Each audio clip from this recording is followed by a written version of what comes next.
Bueno, entonces hoy vamos a ver la actividad 21 de la unidad 2 en lo que se refiere a medidas de dispersión y forma y boxplot.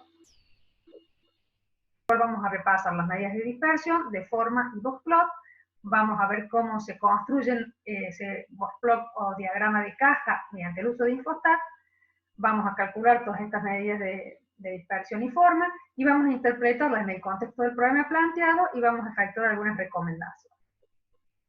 Bueno, nos decía que estaba referida a una heladería que contaba con 2 sucursales en la ciudad de Córdoba, una ubicada en la zona norte y otra en la sur. Y se presenta la información sobre el número de pedidos telefónicos recibidos por día, con una muestra aleatoria de 20 días. O sea que nos está diciendo que es una muestra y que los renglones que nosotros tenemos serían los días. Por un lado, identificamos los días y después la cantidad de pedidos en una zona y en la otra. Nos pedía que para cada sucursal calculáramos las medidas descriptivas y analizáramos cada variable. Y además efectuáramos comparaciones entre los dos. Bien, entonces estábamos dentro de la etapa, dentro de la materia, en lo que era las medidas descriptivas, la parte de organización, presentación y análisis de datos, ya habíamos visto gráficos, tablas, y dentro de las medidas resumen ya habíamos visto medidas de posición, y ahora justamente vemos cuáles son las medidas de dispersión, rango, varianza, desviación estándar, coeficiente de variación, rango intercuartílico. Y dentro de las medidas de forma vamos a ver alguna medida de asimetría y de curva, más específicamente la que nos muestra el Infostat. El rango era una de las medidas de dispersión que ya habíamos usado cuando teníamos que hacer las tablas de frecuencia, o sea que era la diferencia entre el valor máximo y el mínimo. En el caso de la varianza, ya también ustedes lo han visto en las clases teóricas, es el promedio de las desviaciones respecto de la media, elevado al cuadrado esos desvíos, que también eran una propiedad de la media, y dividido por la cantidad de observaciones. Ustedes acá ven que dice n-1, porque en general ustedes tienen la fórmula de la varianza para cuando uno trabaja con una población, y en este caso que estamos trabajando con una muestra es con n-1. En general se usa con n-1 cuando uno piensa hacer inferencia estadística, es decir, a partir de la información suministrada por la muestra, yo generalizo a la población. Pero ustedes van a ver que en general todos los software calculan la varianza muestral directamente con n-1, porque justamente estamos trabajando con una muestra. La desviación estándar es justamente la raíz cuadrada de esa varianza para que esos desvíos no queden elevados al cuadrado y sea difícil de interpretar. En cambio, con la desviación estándar, esta medida de dispersión está expresada en términos de la variable de estudio, que en este caso sería la cantidad de llamadas. El coeficiente de variación es una medida también muy importante porque me da justamente la relación que existe entre la variabilidad de la desviación estándar y su promedio, o sea, me da una idea de la homogeneidad de los datos, es decir, de qué tan cerca están del promedio. Y es una medida dimensional, o sea que yo la puedo sacar también para distintas variables y ver cuál de las variables es más homogénea. Bien, y después tenemos el rango intercuartílico, que era la diferencia entre el cuartil 3 y el cuartil 1. En relación a las medidas de forma, estas medidas analizamos aquí es la asimetría y la kurtosis, es decir, la asimetría también habíamos visto a través de los distintos gráficos y a través de la comparación de las medidas de posición. Ahora lo vamos a ver con una medida resumen, que va a ser un número que directamente lo calculamos de esta manera, y esto es lo que usa el Infostat. Pero hay un montón de otros coeficientes de asimetría que pueden dar otro valor, pero que las conclusiones van a ser las mismas. Ese coeficiente de asimetría, si es igual a 0, la distribución va a ser simétrica, si es menor a 0, va a ser asimétrica izquierda, y si es mayor a 0, va a ser asimétrica derecha. En el caso de la kurtosis, sería el G2, que vamos a usar, y también, si ese valor G2 nos va a decir qué tan puntiaguda o aplanada es la distribución, entonces si es igual a 0, la distribución va a ser mesocúrtica, si es menor a 0, va a ser platicúrtica, es decir, que va a ser más bien bajita, aplastada, digamos, la distribución, y si es mayor a 0, va a ser bastante puntiaguda, o leptocúrtica. ¿Cómo tomamos o cómo hacemos para calcular las medidas resumen? Ustedes ya han visto que hemos ido marcando en Infostat con estadística y medidas resumen las que íbamos necesitando.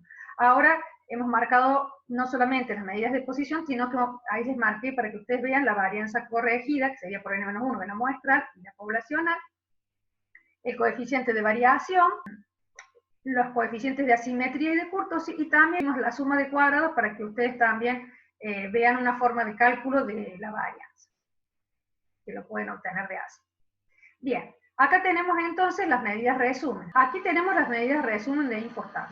Y acá lo que hemos hecho es recordar las fórmulas para la varianza, en este caso para la varianza muestral, y esta sería la fórmula de cálculo una vez que uno desarrolla esta fórmula.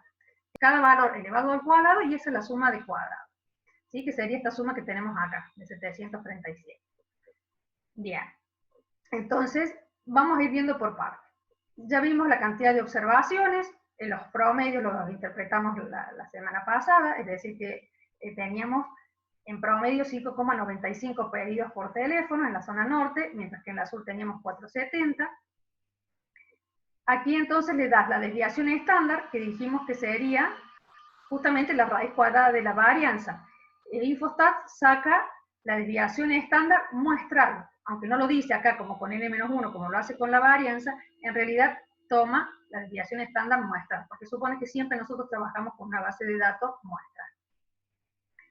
Bien, entonces generalmente cuando uno va a interpretar la varianza, lo hace acompañado de la media. Dice, en promedio hay 5,95 llamados telefónicos con una desviación estándar, dice uno, de más o menos, en el caso de la zona norte, de 1,52. Mientras que en el caso de la zona sur, tenemos un promedio de pedidos telefónicos, era de 4,70 pedidos con una desviación estándar de más o menos 1,59 pedidos. O sea, nos está dando una idea de la variabilidad. Bien, luego tenemos el coeficiente de variación, es decir, me dice qué tan homogéneos son los datos con respecto a la media. ¿Cómo se ha calculado? Simplemente ha hecho 1,23, que era la desviación estándar en la zona norte, dividido su promedio, que era 5,95, por 100.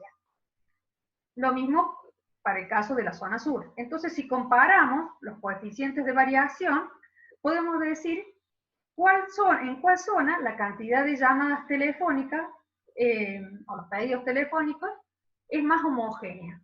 En general es más homogénea aquella que tiene un menor valor. Entonces, mientras más pequeño sea el coeficiente de variación, más cerca están los datos o las observaciones respecto a su valor promedio. Y también esto, si ustedes recuerdan, lo habíamos visto con los gráficos. ¿Sí? O sea que, por un lado están viendo que la dispersión, por ejemplo, la desviación estándar en la zona norte es 1,23 y en la zona sur es 1,26. Pero esta medida no tiene en cuenta la homogeneidad de los datos. El coeficiente de variación es que me da una idea de la homogeneidad porque lo compara en porcentaje con respecto a cada una de sus promedios. Entonces, es una medida que es mejor para comparar justamente los datos y también me da, o sea, qué medida de posición es más adecuada. En general decimos que cuando la distribución es, ya vamos a ver ahora si es simétrica y además el coeficiente de variación me está dando en valores generalmente pequeños, entonces nosotros decimos que los datos son bastante homogéneos y que entonces la media es representativa de los datos. Los valores mínimos y máximos servían justamente para el rango, que era la medida de dispersión más simple, que aquí tienen para los dos les da 4. Después tienen, bueno, la mediana, que ya habíamos dicho, que el 50% de los días teníamos 6 o menos pedidos en la zona norte, mientras que en la zona sur era hasta 5 pedidos. Y en el cuartil 1 estamos hablando del 25% de la observación, o sea que el 25% de los días tenemos 5 llamados o menos en la zona norte y 4 o menos llamados en la zona sur. Mientras que en el cuartil 3 estábamos diciendo que el 75% de los días teníamos 7 o menos pedidos y en la zona sur teníamos 6 o menos. También habíamos visto el rango intercuartílico.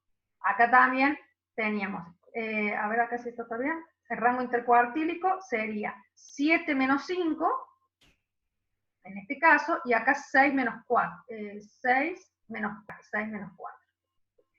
Bueno, habíamos visto que el rango intercuartílico era similar en cada situación.